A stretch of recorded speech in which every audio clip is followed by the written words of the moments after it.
mots très forts. J'ai très envie de les emmerder avec un chef de l'État qui n'hésite pas à utiliser ces mots qui choqueront indéniablement. On parlait encore tout à l'heure de... Si tu étais un gilet jaune ou que t'es non vacciné, pour tout ce qui augmente, il s'en fout, s'en fout, s'en fout. Il t'emmerdera, il t'emmerdera. Il a posé ces quelques mots dans un journal hebdo pour les souffler jusqu'à toi. Message qui s'adresse à vous. Il a souhaité une bonne année et d'entrée il a déraillé. Il dit qu'il continuera si jamais tu te vaccines pas. Il t'emmerdera si t'es un Gaulois réfractaire ou que t'es non vacciné. Pour tout ce qui augmente, il s'en fout, s'en fout, s'en fout. Il t'emmerdera, il lui reste encore quelques mois avant d'être élu ou pas. Mais en attendant jusque-là, que là, il t'emmerdera, il t'emmerdera, il t'emmerdera. De Gaulle dit, je vous ai compris. Y a le au revoir de Valérie. Casse-toi, pauvre con de Sarkozy. Mais lui, on lui donne la palle. Je traverse la route, je trouve un emploi. On l'avait oublié, mais là, un président qui dit ça, si tu te fais pas piquer le bras, il t'emmerdera. Dans les nightclubs, ça danse pas. Ton restaurant marche pas. S'il veut, il continuera. Il t'emmerdera. Il a pris un truc, il est fou. Mais il ira jusqu'au bout. Si tu prends pas du Moderna, il t'emmerdera. Attention à ne pas manquer la partie 2. Et toi aussi, que tu sois vacciné ou pas, abonne-toi à la page d'Anthony Joubert et va le voir en spectacle, en meeting. Et si tu viens pas, on t'en voudra pas. Mais si tu viens, tu t'emmerderas pas. C'est nul. C'est bien.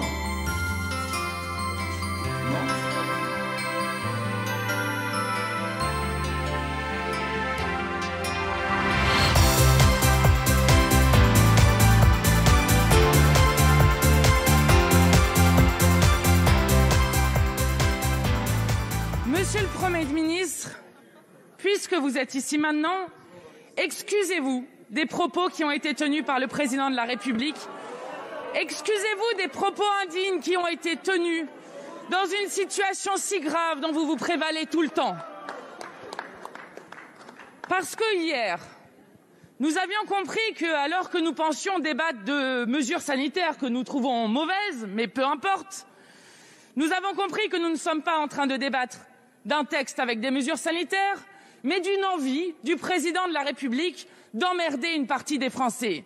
Excusez-vous parce que pendant ce quinquennat, vous avez déjà qualifié les Français de riens, de feignants, de Gaulois réfractaires, de ceux qui coûtent un pognon de dingue, de ceux qui doivent traverser la rue pour trouver un emploi, d'illettrés, de ceux qui doivent trouver un emploi pour se payer un costard, et j'en passe.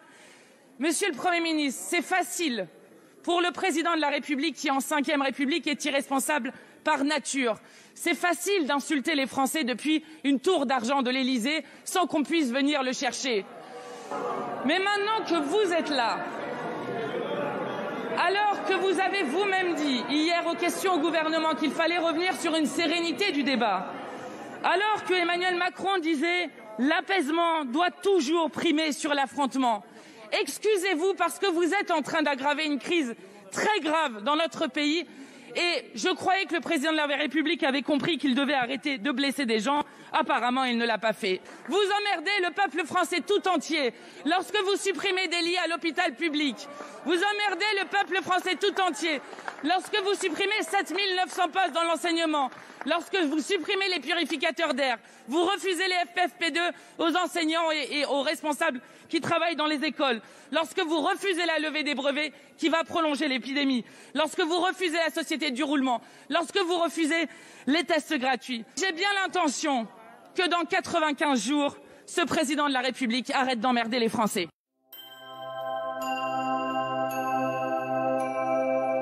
Bon, un président ne devrait pas dire ça. C'est de l'ordre de l'évidence. On imagine mal De Gaulle venir dire qu'il va venir emmerder les Français. Bon, mais ça, c'est les mots. Ce qui me choque plus presque pour moi, c'est la suite. C'est un irresponsable n'est plus un citoyen. Moi, dans ma circonscription, je suis le député de tous les Français. Je suis le député des Français noirs, je suis le député des Français blancs, je suis le député des Français qui votent pour moi, je suis le député des Français qui votent pas pour moi, je suis le député des fumeurs, je suis le député des non-fumeurs, je suis le député des vaccinés, je suis le député des non-vaccinés. Et je trie pas. Et lui, il est le président de tous les Français. Et à ce titre-là, il n'y a pas le droit d'exclure comme ça une partie des gens de la communauté nationale, une partie des gens du corps social. Et je signale que c'est déjà ce qu'il avait fait au moment des Gilets jaunes. Où, à partir du moment où on portait un gilet jaune, on était un espèce de lépreux qui devait ne plus être considéré comme un citoyen, mais comme un sous-citoyen. Alors, pour moi, le premier des irresponsables aujourd'hui dans le pays, c'est Emmanuel Macron. Il est irresponsable par ses propos qui attisent le feu de la division dans un moment où le pays en a franchement pas besoin.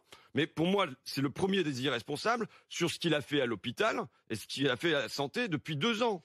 Ils ont eu 2 ans pour monter la digue, pour la relever. Qu'est-ce qui s'est passé? La digue face au Covid, vous voulez dire? Bah oui, la digue de l'hôpital. La digue de l'hôpital. Qu'est-ce qu'ils ont fait? En 2017, 4900 lits fermés. 2018, 4200 lits fermés. 2019, 3100 lits fermés. Et maintenant, on bat le record. En 2020, en pleine crise Covid, 5700 lits fermés. En pleine crise Covid, ils ont battu leur record. Et je suis venu dans les médias l'an dernier pour dire nous votons un budget de la sécurité sociale de la honte sur l'hôpital. Pourquoi? Parce qu'on a adressé la reconnaissance de la nation à tous les soignants. Et qu'est-ce qu'on a fait? On a supprimé 5700 lits. Les médecins réanimateurs, ils demandaient la création en France de 67 postes de réanimateurs. C'est pas énorme, 67 postes. On leur en a accordé 0 poste l'an dernier. 0 poste. Pourtant, rémunérer mieux, devaient adapter leur rythme de vie. Il a eu 2 ans pour qu'on le juge sur des actes et pas sur des promesses. Et ces actes, je le redis, c'était 5700 lits fermés en pleine crise Covid. Ça a été 0 poste de réanimateur en moins, ça a été 1 milliard d'euros en moins pour l'hôpital. Et ça, je le dis, ça a produit une baisse de la digue sur le plan matériel, mais ça a eu une deuxième conséquence qui, à mon avis, est plus importante, c'est quasiment une conséquence spirituelle. C'est quoi? Vous regardez tous les reportages sur l'hôpital, on vient vous dire le découragement des soignants. Et en fait, ils ont un grand sentiment de découragement parce que ils ont espéré. Ils y ont cru à l'après dans l'hôpital et ils voient qu'en fait, il y a plus de lumière allumée au bout du tunnel, ça ne changera plus. François Ruffin, comment faire? Vous dire quand même, vous, votre malaise, possiblement comme journaliste, si on vous fait mal faire votre travail, bon ben voilà, ok. Mais quand, en plus, vous êtes soignant, c'est-à-dire que votre rôle, c'est de vous occuper de l'humain en face et que vous avez le sentiment de maltraiter les gens, plus que de les aider, et bien à ce moment-là, en leur faisant passer des nuits avec de la lumière dans les yeux, on peut pas traiter les gens comme des cartons, ça fait que vous avez envie de quitter l'hôpital. Et il y a eu une fuite massive de l'hôpital. Moi, on a lancé Allo Véran. On a 76 signalements de services des urgences qui ont fermé, qui sont pas liés à la crise Covid. Là, aujourd'hui, Macron, il est en train de cacher la crise de l'hôpital derrière la crise Covid, qui existe, et derrière les non-vaccinés. François Ruffin, quelle est la solution? Draguignan, les urgences du personnel fermées toutes les nuits depuis plus de 2 semaines. Laval, depuis 1 semaine, les urgences de l'hôpital ferment leurs portes le soir. Mamers, les urgences de l'hôpital vont fermer 1 mois. Saint-Calais, sans personnel, les urgences contraintes de fermer tout le week-end, et ainsi de suite. Vous en avez 76 comme ça.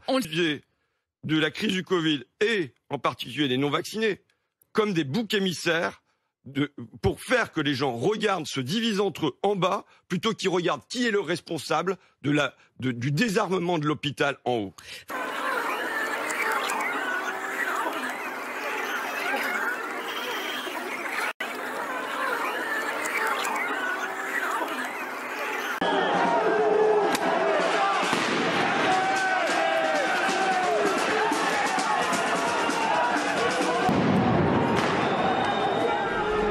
chose publique. On a manifesté publiquement. C'est la moindre des choses. Je pense que c'est grâce à eux que... C'est grâce à elle.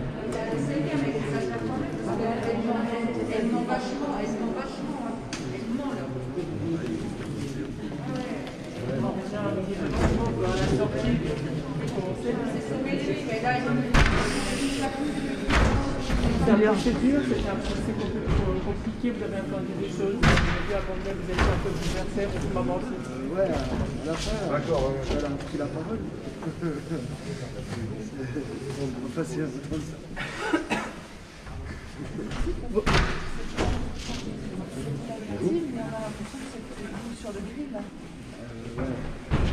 Ouais, j'ai eu l'impression à un moment. C'était cool. C'était de ma faute à un moment.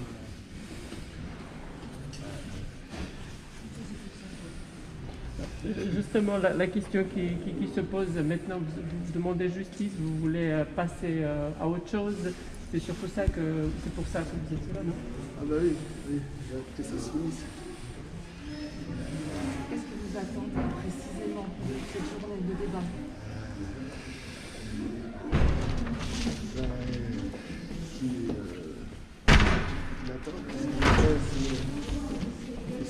C'est tard. Que je ne mérite pas ce que j'ai eu. Vous voulez qu'il soit condamné? Forcément. Vous voulez justice? Voilà, c'est ça. Justice. Sur votre de l'endroit là, cicatrice. La justice, ce serait quoi? C'est qu'on reconnaisse que ce n'était pas proportionné ce geste, mais j'en ai pas dû. C'est ça. Oui. La méchante et la mauvaise. Vous attendez la réflexion à la réflexion aujourd'hui. Comment est-ce que vous voyez la police? Puisqu'il est question aussi de la relation de confiance entre le citoyen et la police. Vous, dans quel état d'esprit vous êtes aujourd'hui par rapport à ça? J'ai toujours confiance en eux. C'est pas tous les policiers qui sont comme ça.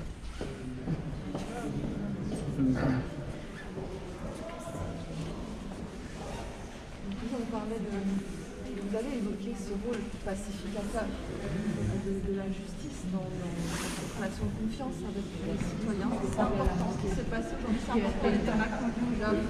Oui, parce que ce qui est arrivé à Mathias est arrivé à beaucoup de gilets jaunes, mais pas que. Ça peut arriver et ça arrive de plus en plus à beaucoup de gens dans la rue. On pense à Cédric Chouviat qui en est mort au cours d'un simple contrôle. Vous savez, ce monsieur livreur de 44 ans avec 5 enfants qui travaillait et qui a été tué au cours d'un contrôle par des fonctionnaires de police. Ce dont il est question, effectivement, c'est la relation qui lie les fonctionnaires de police avec les citoyens, avec les manifestants. Et là, on a de plus en plus de violences policières. Ce dont on s'est aperçu au cours de cette procédure, qui est emblématique, c'est que les policiers, peut-être, voient mal les manifestants et les gilets jaunes. Pourquoi? Parce qu'on leur a indiqué que c'était peut-être des personnes dangereuses. Quand on voit les réquisitions du ministère public, qui identifie les gilets jaunes à l'époque comme des trafiquants de stupéfiants, comme des voleurs, comme des terroristes, évidemment, un policier qui arrive devant un gilet jaune, il a peur. Et c'est tout, je pense, moi, que la conclusion ou l'état d'esprit dans lequel ce fonctionnaire de police était quand il a frappé Mathias Poët illégalement, eh bien, c'était de penser qu'effectivement, à partir du moment où on porte un gilet jaune, on peut être dangereux pour les autres, on peut prendre une grenade par terre, on peut la jeter, ce qui n'était pas du tout, bien évidemment, le cas et que rien ne laissait supposer dans ce dossier. Donc je pense qu'on doit effectivement tirer de cette affaire et d'autres affaires de violence policière parce que, comme vous le savez, il y en a de plus en plus, pratiquement tous les jours dans les tribunaux aujourd'hui. Il y a des personnes qui ont des vies fracassées. Alors Mathias, il a un peu de mal à le dire, il a un peu de mal à s'exprimer devant vous parce qu'il n'a pas l'habitude des caméras, il n'a pas l'habitude des tribunaux, c'est la première fois. Il ne s'attendait pas à se retrouver devant la justice. Il n'a pas compris pourquoi il a été frappé. Il n'a pas compris pourquoi le procureur de la République n'a pas poursuivi ce policier. Aujourd'hui, il fait face à quelque chose à laquelle il ne s'attendait pas. Non, je te filme pas. J'ai pas filmé. Et donc aujourd'hui, je pense que globalement, tous les citoyens en France ont une appréhension quand ils croisent un policier parce qu'il y a eu tellement de violences policières, tellement filmées, tellement de dégâts sociaux du fait de ces violences qui sont aussi politiques. Elles ne sont pas que judiciaires, ces violences. Elles existent parce que le ministère de l'Intérieur n'intervient pas et ne sanctionne pas. Il n'y a pas eu de sanction là. Il n'y a pas eu de sanction dans beaucoup de dossiers de violences policières. Elles existent parce que quand on ne sanctionne pas, on dit aux policiers, on signifie aux gendarmes ou aux policiers, vous avez le droit de faire. Et c'est ça aussi le sens de cette affaire.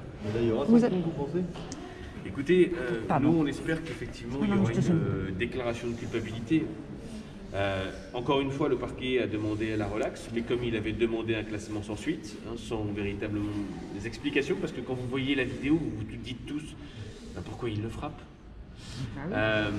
Mais parce que le procureur de la République travaille avec les fonctionnaires de police. Il protège les fonctionnaires de police. C'est leur rôle. Malheureusement, ça devrait être un autre rôle, celui de permettre à la justice de se faire. Et c'est pour ça que nous avons demandé aujourd'hui, et je crois que c'est aussi le sens de la volonté de Mathias, de sa famille, des autres gilets jaunes, ils veulent juste que la justice passe, parce que quand la justice passe, il n'y a plus de vindicte, il n'y a plus de frustration, il n'y a plus de volonté de vengeance, il y a juste la justice qui a tranché et qui pacifie les relations sociales. C'est important aujourd'hui, c'est même primordial que la relation de confiance entre les citoyens et les policiers soit restaurée. Et pour qu'elle soit restaurée, il faut que les décisions de justice soient rendues, et notamment une décision de condamnation lorsqu'il y a des violences policières. Vous avez été le premier à prononcer le terme de violence policière dans cette enceinte aujourd'hui, un terme qui a été rejeté violemment par le pouvoir politique. Mais rappelons-nous que dans l'affaire de Mathias, si vous vous souvenez des déclarations politiques, des déclarations du préfet, des déclarations de M. Castaner lui-même sur cette affaire, ils disent tous deux, qu'il y a eu un attroupement et que Mathias était un dangereux délinquant. Ils disent qu'il aurait arraché la grenade. Ils mentent pour éviter la responsabilité pénale et politique. Donc oui, évidemment, il y a cette responsabilité politique qui est de ne pas reconnaître aussi ces violences policières qui détruisent tellement de vies aujourd'hui. Moi, je compare souvent les violences policières aux violences sexuelles et aux violences conjugales. Parce que c'est quelque chose qui a longtemps été tabou dans l'institution judiciaire. Il y a eu des combats sociaux et politiques qui ont été menés pour permettre que les agresseurs sexuels, les violences conjugales soient sanctionnés. Et c'est un peu la même chose s'agissant des violences policières. Et quand vous voyez qu'aujourd'hui tout le débat a porté sur oui, mais je pensais qu'il aurait pu faire ça. Je pensais qu'il aurait pu prendre la grenade. Il y avait peut-être un danger. Et ben, vous voyez que c'est un peu le même argument qui est souvent utilisé dans le cas des agressions sexuelles, c'est de dire oui, mais j'ai pensé qu'elle était consentante. J'ai pensé qu'elle voulait. C'est exactement le même type de défense. Et je pense que ce n'est pas des défenses qui sont légitimes. Je pense que même ça ne donne pas honneur ni au corps des policiers, ni au corps du ministère public, ni au corps de la justice. Il y a un moment où il va falloir que ces violences policières soient expressément reconnues. Elles l'ont déjà été d'ailleurs par le président de la République, dans son interview à Brut. Ça avance, le combat avance. Hier, il y a plusieurs policiers qui ont été condamnés à Bobigny dans l'affaire de l'île Saint-Denis, lourdement. Je crois que la justice commence à prendre conscience du danger, pas que pour la société, mais également pour la justice elle-même. Qu'il n'y ait pas de condamnation et que la justice ne passe pas. Voilà, on espère que ce combat va aboutir. Ça fait partie des combats sociaux, politiques et historiques fondamentaux. Et pour Mathias individuellement, on espère qu'il obtiendra justice. C'est dommage. A été un peu on parlait d'une vidéo et des journalistes qui ont fait une promotion et qui s'apporte atteinte à la dignité. Alors que la vidéo prouve quand même quelque chose et malgré tout, si la vidéo n'existait pas, on aurait eu quand même des positions qui parlaient d'un manifestant qui a arraché évidemment. Ça n'a pas été arraché. On est bien d'accord que sans les vidéos, il n'y aurait pas de condamnation de fonctionnaires de police pour des violences policières. Donc, je le rappelle, je le dis, merci aux journalistes, merci aux vidéastes amateurs de sortir leur téléphone portable. Et à chaque fois qu'ils voient des actes répréhensibles commis, que ce soit par la police ou par d'autres, sortez votre téléphone et filmez. J'avais peut-être une question pour vous aussi. Mais ils nous disent qu'on a fait 3 minutes. C'est la maman. Pardon, excusez-moi. La maman. C'est éteint, je sais pas. Ouais, non, c'est bon. On vous a vu quand même très ému au cours de ces débats. C'est une torture de voir son fils, vous l'avez vu sous toutes les coutures, sous tous les angles, se faire frapper et d'avoir l'impression que c'est à lui qu'on reproche en fait les faits. Là, ça a été un déchirement. Ça fait 3 ans que je porte ça dans mon cœur. Et là, j'ai pas reconnu mon fils. J'ai eu l'impression que c'était lui. Il n'est pas comme ça. Vous aviez l'impression que c'était lui le coupable? Oui. Il n'est pas comme ça. Pas du tout. Ça a été horrible. Là, c'est horrible. Je souffre énormément. C'est très, très, très dur. Vous attendez beaucoup oui. de ce qui s'est passé aujourd'hui? Oui. Pour que la justice soit faite et que tout soit remis à leur place et que Mathias puisse reprendre une vie normale, si on peut dire normale. Mais vous avez conscience que c'est quand même un procès assez emblématique finalement, avec un classement sans suite. Vous êtes quand même allé en justice, vous avez voulu cette citation directe. Oui. C'est un moment clé, c'est un combat emblématique. Oui. Ça va au-delà de vous. Oui, c'est oui. Parce que je sais que Mathias n'a jamais rien fait et on voulait que ce soit rétabli parce que, vu ce qu'avait dit monsieur le préfet à cette époque-là, sa déclaration, Mathias aurait dû être en prison directement, vu la déclaration qu'il avait faite alors que Mathias ne faisait rien. Il s'en allait de la manifestation, c'était fini. Et là, il était coupable de quelque chose qu'il n'avait pas fait. Il n'avait rien fait du tout. Il partait tranquillement et quand il y a eu cette foule de gens qui couraient partout, il a eu peur, quoi. Il est parti aussi, mais il s'est arrêté pour laisser passer les policiers. Et il s'est pris ce coup par derrière. Et là... Pour vous, c'est un procès qui va au-delà, pour d'autres personnes qui ont vécu peut-être aussi ça? Aussi, oui. Pour eux aussi, c'est pour toutes les victimes de ce que font les policiers. C'est aussi leur rendre hommage,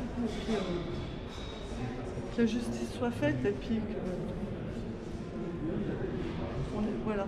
Au-delà des amendes et au-delà de ce paiement, qui compte pour vous? Je ne vais même pas vous imaginer, ça nous a détruit. Ça a détruit la famille. Voilà.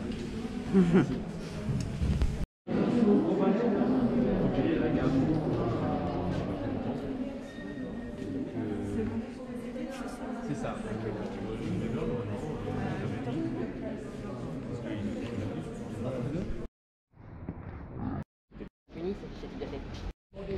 Vos coordonnées. Oui, notez 06.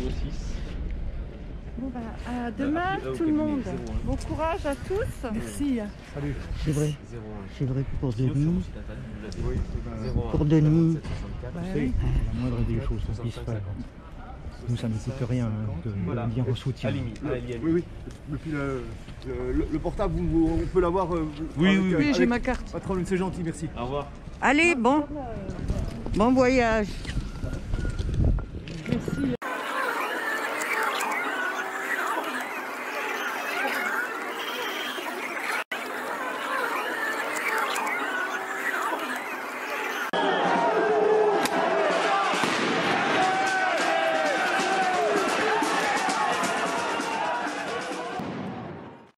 Ouais, on ne peut militer que dans la joie et le banquet. Ah ben, voilà, ouais. Ça c'est essentiel. Non mais c'est vrai, hein. Parce qu'en fait, sinon on devient aigri. Pour la manif qu'on avait fait avec le premier comité de défense, là, tu sais, la Marianne, la médaille. Oui. En fait, on avait filmé tout le temps où on a rigolé à Monty. La médaille, on l'avait fait tellement grande, le lendemain pour l'amener, impossible de la ramener dans la voiture. Mon fils a été obligé de descendre à pied avec la médaille. Ah ouais, donc là, forcément. Le Oui, début mais de la création. mais j'ai comme cru ça. que tu t'entendais, ouais. On sent que chacun est dans ce truc-là. Voilà, hein. dans l'effervescence. L'effervescence de la création. Ouais, c'est déjà tout prêt, alors il a déjà tout préparé, Ah, c'est super. oui. Ah, c'est génial. Ah bah oui, tu m'étonnes. J'ai sûr de lui. Non mais tu as fait au moins CM2 là. Bah oui, CM2 plus maths sup et c'est maternelle sup. C'est super. Ah puis en plus le cœur rouge, c'est bon ça.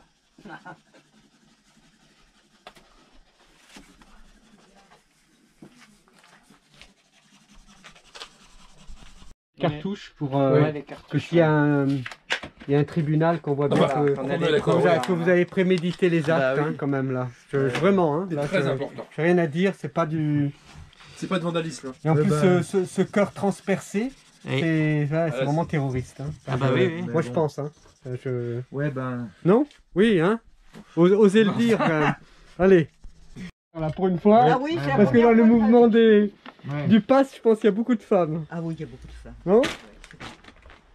Mais les gilets jaunes aussi, il y avait beaucoup de femmes.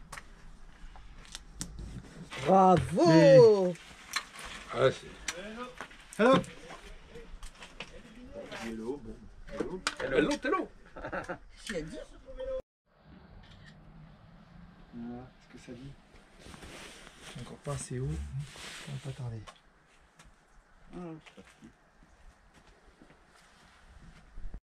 Si tu le prends au-dessus, Annie, oui. Comme ça, juste tu laisses tomber le bas, on t'en fout, juste là, que ça soit tendu. Voilà. Voilà, d'accord.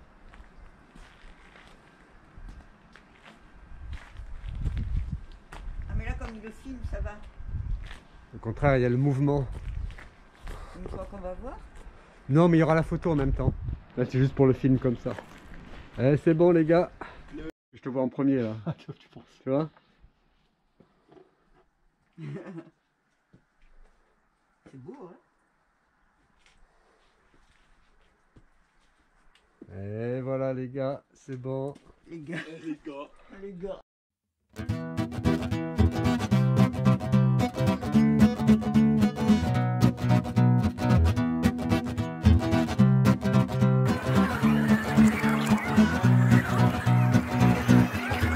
Je veux rire et danser dans les salles de concert, chanter le poing levé et niquer les oreilles. Je veux marcher librement et gueuler dans la rue quand je suis pas d'accord ou même quand j'ai trop bu. Je fais de mal à personne quand j'écris mort au con dans les chiottes du métro, sur les murs d'une prison. Je fais du tort à qui quand j'embrasse ma gonzesse au milieu de la foule dans un bar débordant d'ivresse. Je suis libre et je t'emmerde. Je suis libre et je t'emmerde.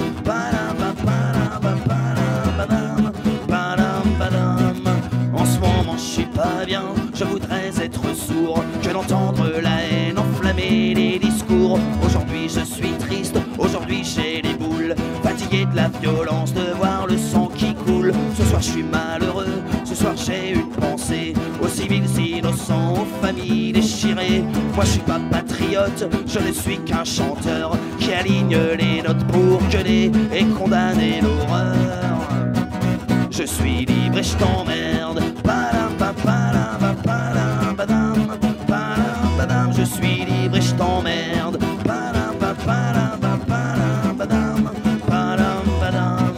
J'aime traîner mes savates dans les salles de ciné et fumer des pétards pour changer les idées. J'aime rigoler de tout, raconter des histoires, discuter sans tabou sur le bord d'un comptoir. J'ai pas besoin de Dieu et je maudis les maîtres qui salissent la mémoire à coups de mitraillette. Moi je suis né athée et si t'es pas content, j'en ai rien à carrer, c'est ma vie de mécréant. Je suis libre et je t'emmerde. Je suis libre et je t'emmerde.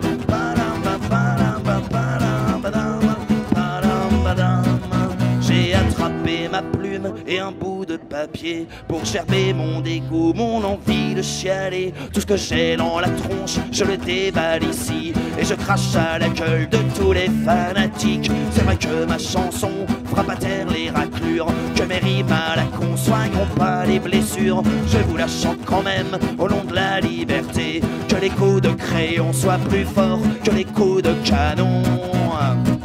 Je suis libre et je t'emmerde. Je suis libre et je t'emmerde. Je suis libre et je t'emmerde. Je suis libre et je t'emmerde. Je suis libre et je t'emmerde.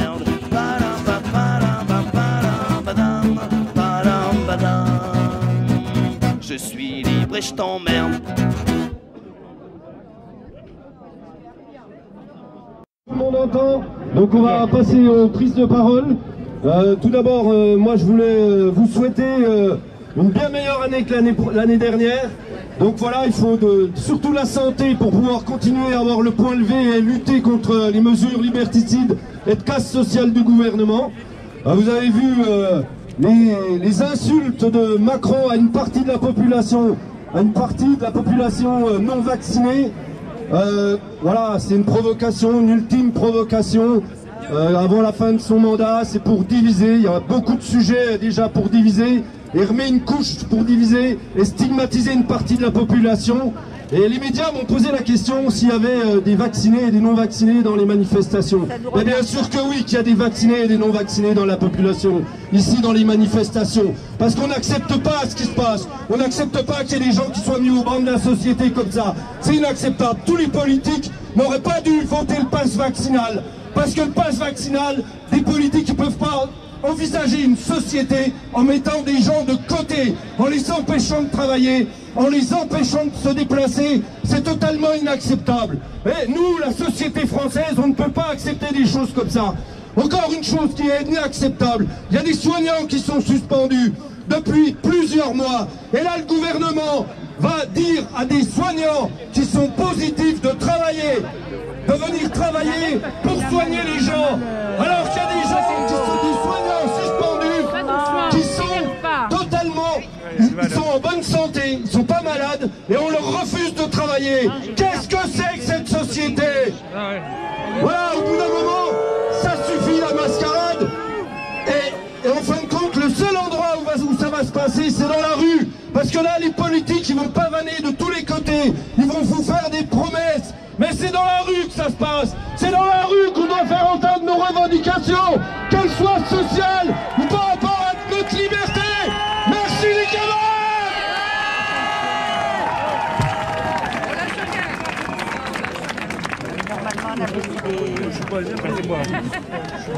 Bonjour.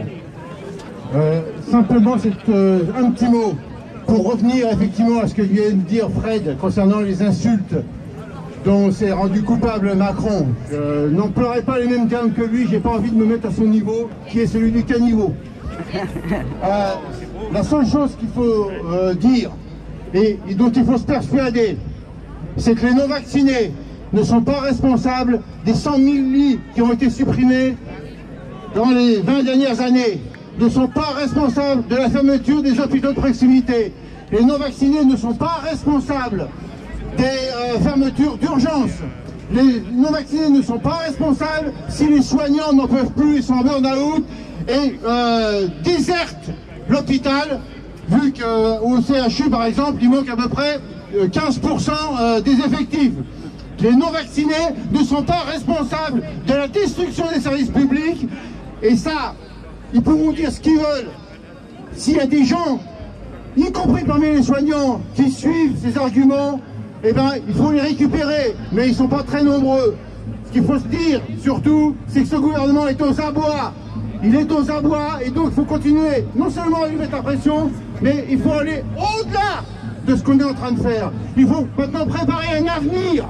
Et notre avenir, il sera celui qu'on se fera, c'est-à-dire, à la base, discuter démocratiquement, sans en passer ni par les élus, les pseudo-élus élus avec 5% des voix, et tous ceux qui sont censés et qui voudraient nous représenter.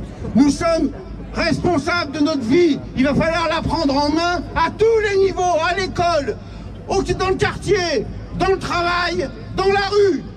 Camarades, amis, il faut continuer.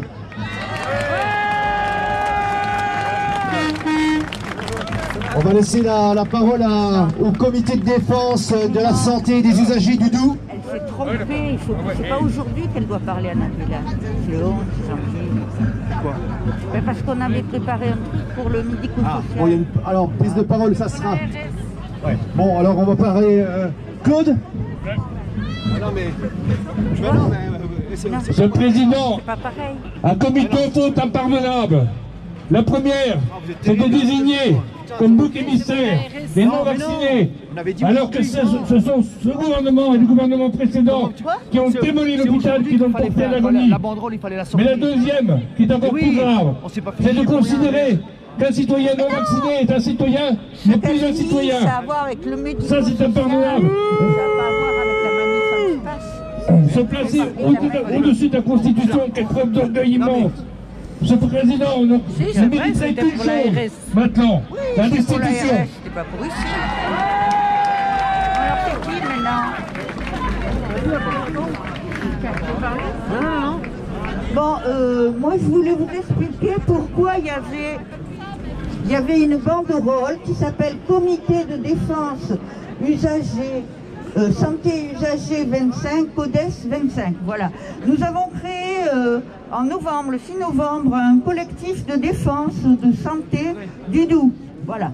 Et donc pour lutter contre ce que Norbert vient de signaler, à savoir les fermetures de lits, le manque de personnel, la dégradation totale de l'hôpital public qui est en train de dégringoler complètement partout, par manque de personnel et par manque de moyens. Donc si vous voulez rejoindre notre collectif, donc on a des tracts à vous faire passer, donc on se réunit une fois par mois et puis on va commencer à mettre en place des actions un peu partout au niveau des EHPAD, de l'hôpital, etc. Voilà, donc c'est ça que je voulais vous dire. Tu peux dire pour l'ARS voilà, alors mardi prochain, le 11 janvier, mardi prochain, en fait, on va rejoindre la manifestation pour l'hôpital public et la santé et on va on va aller devant l'ARS pour revendiquer par rapport à nos besoins. À 9h. À 9h. Heureusement 11h. 11h, voilà, à 11h donc. Où? À la Viotte. Voilà. Gare Viotte à 11h, d'accord? 11 janvier, mardi, à 11h. Voilà. Donc j'ai appris aussi ce matin, mais c'est autre chose, c'est les professeurs qui vont se mettre en grève jeudi, je ne sais pas s'ils vont manifester. Voilà, on a des actions partout en ce moment. Voilà, merci beaucoup, et puis si vous avez besoin d'informations, donc moi j'ai des tracts. D'accord? Ok. Merci. Merci madame. Annie. Annie. Qui veut parler?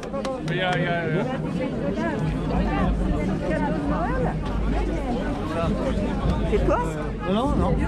Parlez, Mathieu, pour la prise de parole. Ah, j'ai oublié de dire. Bonjour. Tu peux dire simplement que Patrick ne sera pas là. Celui qui compte. Alors, bonjour. Déjà, je voulais proposer une idée pour les enfants qui sont à l'école. Je recherche... Bien sûr, on ne les oublie pas parce qu'ils sont très importants dans la vie des enfants, dans l'éducation aussi. On leur transmet, nous avons le devoir de leur transmettre nos savoirs et la vie qu'on a eue, enfin la vie qu'ont eu leurs parents également. Donc il est très important donc de se réunir pour les enfants parce qu'ils n'ont plus de liberté, ils n'ont plus d'insouciance, ils vivent complètement masqués, cloîtrés dans les écoles, ils ne peuvent plus se parler, ils sont divisés même à la cantine, enfin, ça devient invivable, et même au niveau de l'éducation, comme à l'hôpital, ça commence à se détruire de tous les côtés, à se détricoter, parce qu'il manque de personnel de partout. Les agents ne sont pas remplacés, les instituteurs ne sont pas remplacés. C'est fou parce que les enfants sont parfois des classes. On va pas laisser faire. Macron veut emmerder les non-vaccinés, mais on va pas laisser faire. On va pas laisser faire. Macron veut emmerder les non-vaccinés, mais on va pas laisser faire. Macron veut emmerder les non-vaccinés, mais on va pas.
J'ai pas vu, il y a des affiches là. Allez-y. Il y a des affiches là. C'est pas la peine de parler comme ce connard. Oh pardon.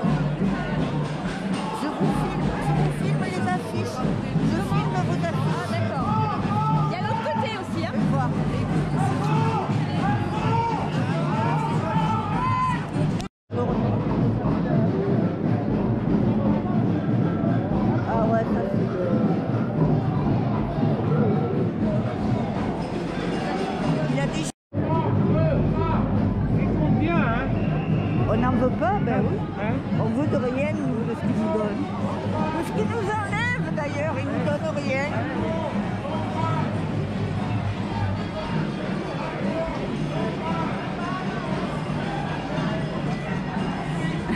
Bonjour.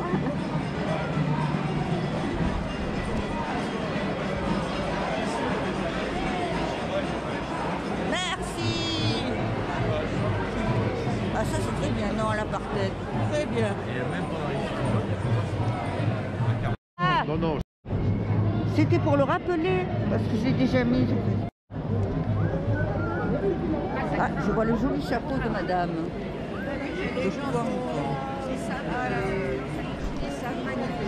Hein? Il est sponsorisé par eux? Pfizer. Avant, dans le temps, il y avait des multinationales. Ça a toujours existé, oui. On n'était pas à ce point de... Voilà.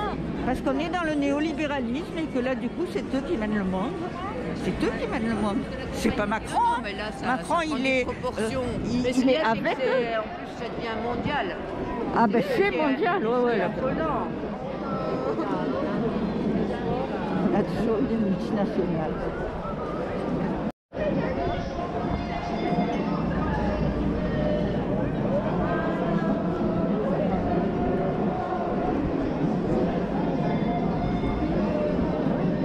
Bonjour.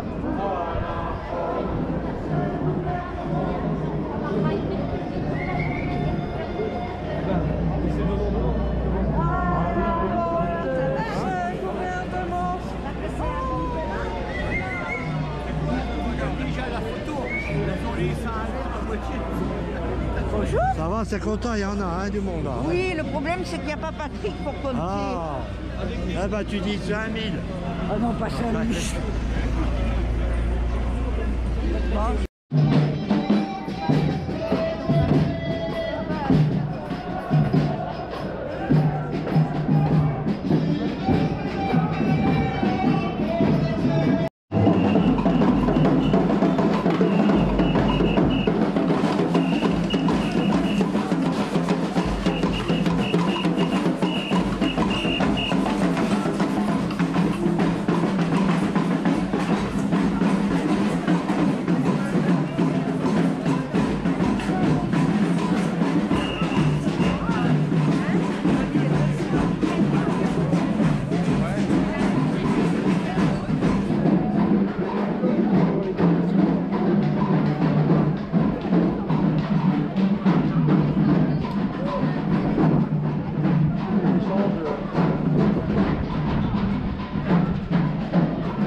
Mais ils comprennent pas les gens.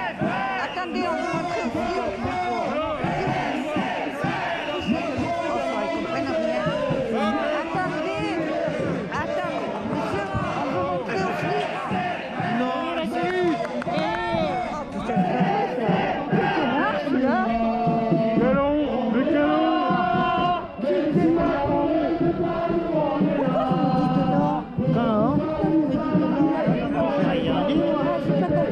Excusez-moi, monsieur.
Je veux bien que ça s'arrête là.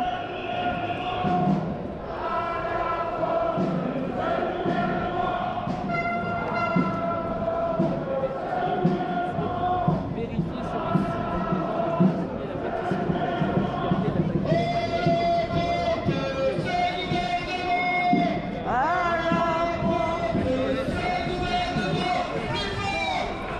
la porte,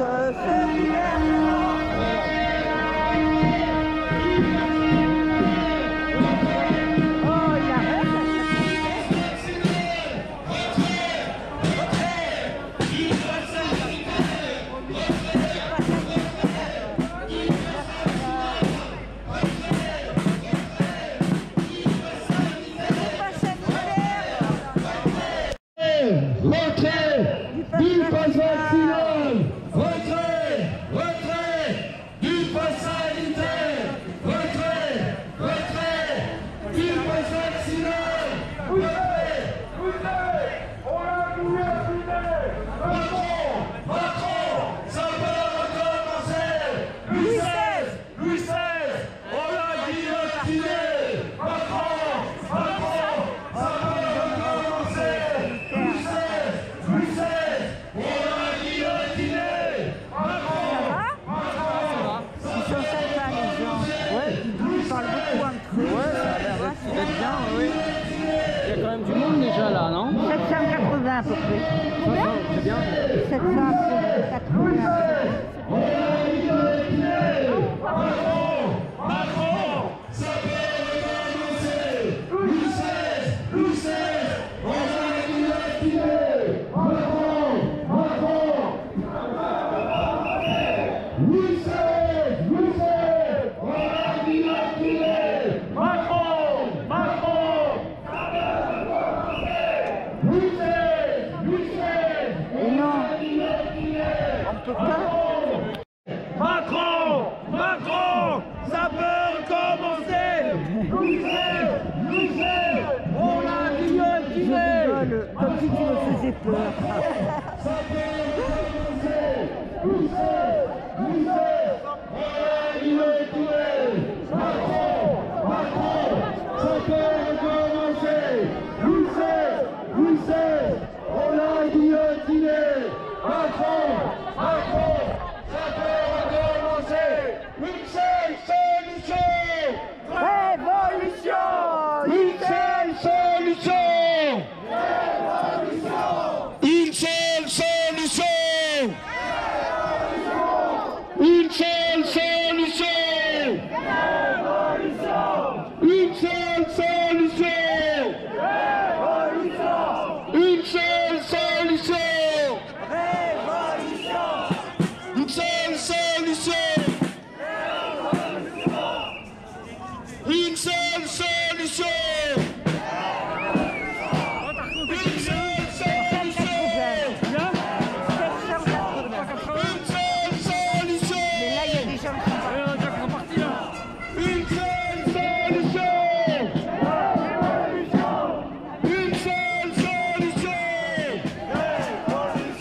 en vidéo, comme ça.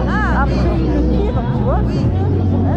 Voilà, alors c'est Valérie, Grégory, et puis ça, c'est Rachel que tu connais bien. Voilà.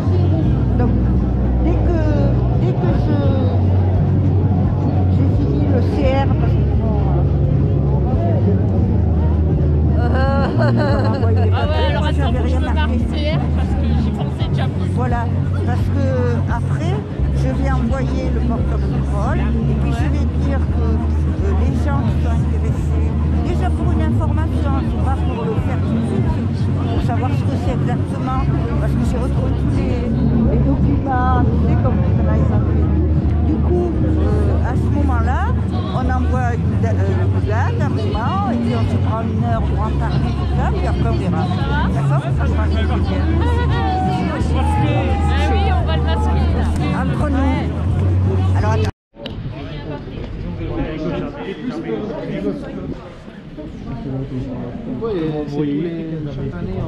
Voilà.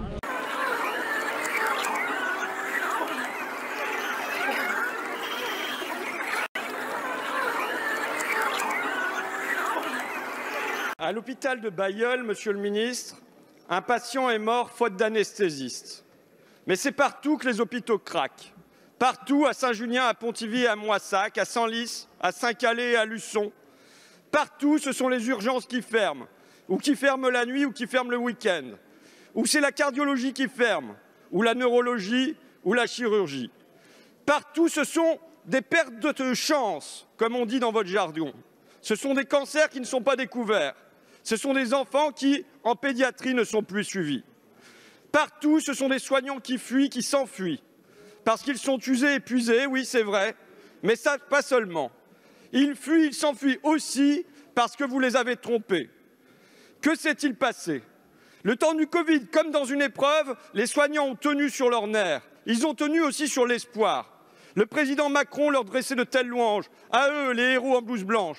Il leur promettait un après où ils pourraient tout simplement faire leur métier. Ils y ont cru. Mais qu'ont-ils vu après? Qu'ont-ils vu aussitôt après dans votre budget l'an dernier? 1 milliard d'euros d'économies sur l'hôpital, 5 700 lits supprimés. Il fallait oser. Bravo, chapeau à vous. En pleine année Covid, c'est un exploit que vous avez réussi. Quel message vous adressiez très clairement aux soignants? Il n'y aura pas d'après. Ça ne changera jamais. Je veux le dire aux infirmiers, je veux le dire aux usagers. L'hôpital ne se meurt pas, il est tué. Ce n'est pas le virus qui détruit l'hôpital, ce n'est pas une fatalité, ce sont vos choix à vous, au président Macron.